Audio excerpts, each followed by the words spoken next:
बिस्मिल्लाहिर्रहमानिर्रहीम। अस्सलामु अलैकुम रहमतुल्लाहि व बरकातुहू। उम्मीद है तमाम अहबाब खैरियत से होंगे। मेरा अल्लाह आप सब पर अपनी रहमतों का, बरकतों का नुज़ूल फ़रमाए। आपकी तमाम ज़रूरियात को, हाजात को मेरा अल्लाह अपने गैब के ख़ज़ानों से पूरा फ़रमा दे। आमीन या रब्बल आलमीन। मौजूदा दौर ये मादियत का दौर है और हर इंसान यहाँ पर उसी की कदर की जाती है जिसके पास पैसा है, माल है। लोग उसको सलाम करते हैं, चाहे वो उसका अपना किरदार कैसा है, उसका इखलाक कैसा है, इसको कोई भी नहीं देखता। सिर्फ इस चीज़ को सलाम की जाती है। तो फिर इसमें इसको हासिल करने के लिए हराम हलाल ये कुछ नहीं देखा जाता। बस यही सब की नीयत होती है कि हमारे पास पैसा होना चाहिए। तो लेकिन हलाल रास्ते से जो पैसा आ जाता है, हलाल ज़रियों से जो पैसा आ जाता है, वही बाबरकत होता है।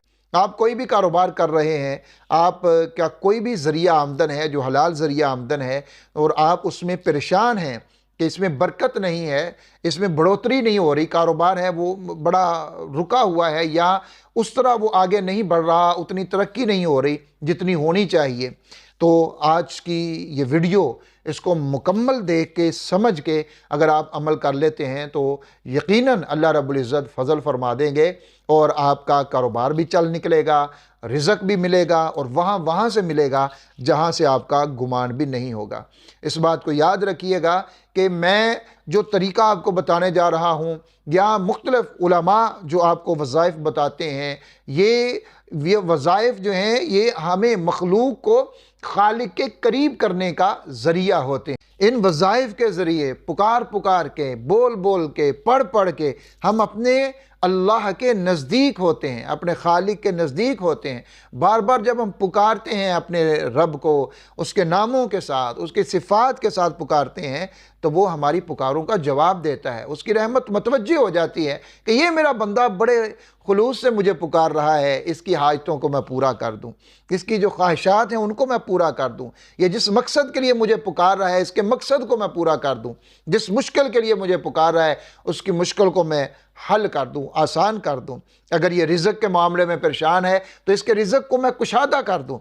अगर मुलाजमत के लिए परेशान है, इसकी शयान शान में इसको मुलाजमत दे दूँ। अगर इसका कारोबार नहीं बढ़ रहा तो इसके कारोबार में मैं बरकत दे दूँ। अगर बंदा पूरे खुलूस से अल्लाह रब्बुल इज़्ज़त को पुकारता है तो खालिक कायनात उसकी पुकार का जवाब देते हैं और उसको अता करते हैं, उसके गुमान के मुताबिक अता करते हैं। और अगर हम पूरे खुलूस से पुकारेंगे तो खालिक कायनात हमें वहाँ से अता करेंगे जहाँ हमारा गुमान भी नहीं होगा। और अल्लाह रब्बुल इज़्ज़त तो देने वाले हैं।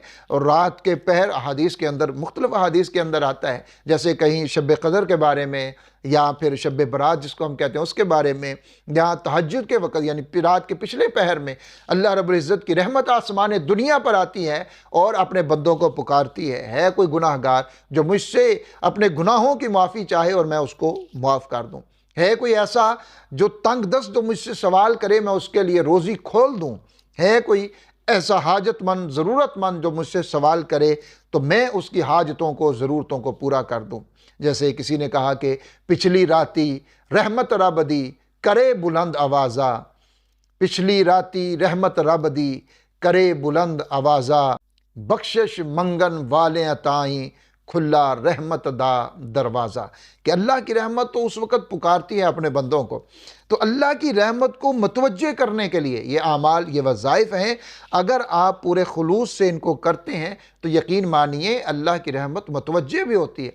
बहुत सारे लोग जो ये वज़ाइफ करते हैं फिर वो अपनी जो कारगुजारी होती है वो भी बताते हैं कि हमने ये वजीफ़ा किया और हमें इससे ये हासिल हो गया। बहुत सारे लोग हैं जो कहते हैं कि हमने फ़लाँ वजीफ़ा किया और हमारे वहम गुमान में भी नहीं था, अल्लाह ने वहाँ से हमारे लिए पैसों का इंतज़ाम कर दिया, हमारे रिज़्क़ का इंतज़ाम कर दिया, हमारे लिए अल्लाह रब्बुल इज़्ज़त ने गाड़ी का इंतज़ाम कर दिया।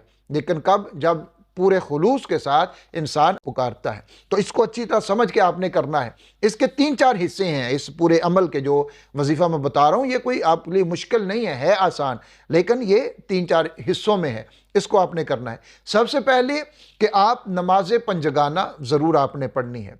दूसरे नंबर के ऊपर सदका की आदत डालनी है। सदका आप अपनी ताकत के मुताबिक करेंगे। 1 रुपये की ताकत है, 1000 की है, 1 लाख की है, जितनी आपको ताकत है आपने अपनी ताकत के मुताबिक सदका करना है। नमाज पंजगाना, सदका की आदत। तीसरे नंबर के ऊपर आपने कुरान मजीद की तिलावत रोज़ाना थोड़ी बहुत जितनी आप कर सकते हैं उतनी करनी है, ख़ुसूसन सूरह यासीन की तिलावत आपने ज़रूर करनी है। उसके बाद फजर की नमाज जब आप अदा कर लेते हैं तो फजर की नमाज अदा करके आपने अव्वल 3 मरतबा या 7 मरतबा दुरूशी पढ़ना है और फिर आपने 11 मरतबा सूरतुल कौसर को पढ़ना है। 3 मरतबा, 7 मरतबा दुरूशी और 11 मरतबा आपने सूरतुल कौसर, दुरूशी को भी 11 मरतबा पढ़ सकते हैं। और फिर जितनी दफ़ा पहले पढ़ा शुरू में उतनी मरतबा ही आखिर में आपने दुरूशी पढ़ना है। ये आपने अमल का एक हिस्सा है। अब आगे भी अमल है, यहाँ से छोड़ना नहीं, आपने मुकम्मल समझना है। ये अमल हो गया। दूसरे नंबर के ऊपर आपने कोशिश करनी है कि ज़्यादातर अपना वक़्त बावुज़ू गुजारें। जैसे एक सहाबी ने शिकायत की थी तंगदस्ती की, रिज़्क़ में बरकत ना होने की उन्होंने शिकायत की थी। तो रसूलुल्लाह सल्लल्लाहु अलैहि वसल्लम ने उनको जो अमल बताया वो क्या था? फरमाया बावुज़ू रहा करो कि जो वुज़ू होता है ना, ये मोमिन का हथियार होता है। तो फरमाया बावुज़ू रहा करो। अब उसने बावुज़ू उस सहाबी ने रहना शुरू कर दिया तो अल्लाह रब्बुल इज़्ज़त ने इतना उसको रिज़्क़ अता फरमा दिया कि उसका घर रिज़्क़ से भर गया। उसको अल्लाह रब्बुल इज़्ज़त ने बेशुमार रिज़्क़ अता कर दिया और वुस्अत दे दी रिज़्क़ में, क्योंकि उस सहाबी का यकीन इस बात के ऊपर कामिल था, उसका ईमान इस बात के ऊपर कामिल था कि जब अल्लाह के नबी ने यह बता दिया है कि बावुज़ू रहने से रिज़्क़ मिलता है तो फिर मुझे मिलना ही मिलना है, जो मर्जी हो जाए मुझे रिज़्क़ मिलेगा। यानी उसका यकीन कामिल था, तो उसने उस तरह किया तो अल्लाह रब्बुल इज़्ज़त ने उसको रिज़्क़ दे दिया, उसको मिल गया, उसी तरह मिला, बरकत उसके रिज़्क़ के अंदर आ गई, वुस्अत उसके रिज़्क़ के अंदर आ गई। सूरतुल कौसर को आपने पढ़ना है, बावुज़ू रहना है, आपने पूरा दिन बावुज़ू रहना है, ज़्यादा वक़्त आपने बावुज़ू रहना है। और इसका एक बड़ा फ़ायदा आपको ये होगा, अगर नमाज में कोई कमी बेशी होती है आपकी, तो अगर आप बावुज़ू रहना शुरू कर देंगे तो यकीन माने आपकी नमाज की पाबंदी हो जाएगी। यानी आपका जब वुज़ू होगा तो आपको ये तो नहीं होगा ना कि मैंने अभी वुज़ू करना है फिर नमाज़ पढ़ूंगा, नहीं, बल्कि आपको होगा यार मैंने वुज़ू तो किया हुआ है, मैं नमाज ही पढ़ लूँ, वुज़ू तो किया हुआ है, मैं नमाज पढ़ लूँ। यानी आप बावुज़ू रहेंगे तो नमाज की पाबंदी भी आपके लिए आसान हो जाएगी। ये सूरतुल कौसर, बावुज़ू रहना। तीसरा इस अमल का जो जुज़ है वो ये है कि आपने पूरा दिन इस्तिग़फ़ार करते रहना है, इस्तिग़फ़ार के साथ अल्लाह रब्बुल इज़्ज़त की तरफ से रिज़्क़ का वादा है। इस्तिग़फ़ार के ऊपर अल्लाह की तरफ से रिज़्क़ का वादा है, और रिज़्क़ का वादा भी वहाँ से है जहाँ इंसान का गुमान भी ना हो कि मुझे रिज़्क़ मिलेगा। यहाँ से भी मुझे मिल सकता है, अल्लाह का वहाँ से वादा है कि जहाँ से गुमान भी नहीं होगा। खालिक़ कायनात कहाँ से अता कर देगा, वहाँ से दे देगा जहाँ सोचा भी नहीं होगा कि मुझे यहाँ से रिज़्क़ मिल सकता है। तो ये आपका अमल है, आपने ये अमल करना है। सूरतुल कौसर को पढ़ना है सुबह फजर के बाद 11 मरतबा, अव्वल आखिर 3 या 7 या फिर 11 मरतबा दुरूशी पढ़ लें, और फिर पूरा दिन आपने बावुज़ू रहना है, पूरा दिन इस्तिग़फ़ार पढ़ते रहना है। कोई भी अल्फाज आप पढ़ सकते हैं, अस्तग़फ़िरुल्लाहल्लज़ी ला इलाहा इल्ला हुवल हय्युल क़य्यूम व अतूबु इलैह, ये पढ़ सकते हैं।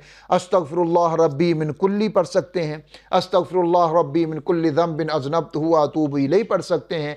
अस्तग़फ़िरुल्लाह पढ़ सकते हैं। यानी कोई भी कलमात जो आपको आसान है और आप समझते हैं कि ये मैं पढ़ सकता हूँ, वो आपने पढ़ते रहना है। और फिर कोशिश करें कि रात को थोड़ी देर के लिए बैठकर अल्लाह रब्बुल इज़्ज़त के हुज़ूर आप दुआ ज़रूर किया करें। रात को सोने से पहले दुआ कर लिया करें अपनी किसी भी हाजत के लिए जिसके लिए आप ये अमल कर रहे हैं। तो इंशाअल्लाह व ताला जिस भी हाजत के लिए आप इस तरीके से अमल करेंगे, बस आप दुआ करेंगे, अल्लाह रब्बुल इज़्ज़त आपको वो अता फरमा देंगे इंशाअल्लाह व ताला। मेरा तो यही यकीन है, इसी यकीन के साथ आपने ये अमल करना है। वीडियो को आगे भी शेयर कीजिएगा, दूसरे लोग भी इस्तिफ़ादा कर सकें। अपना ख्याल रखिएगा। अल्लाह हाफ़िज़ नासिर।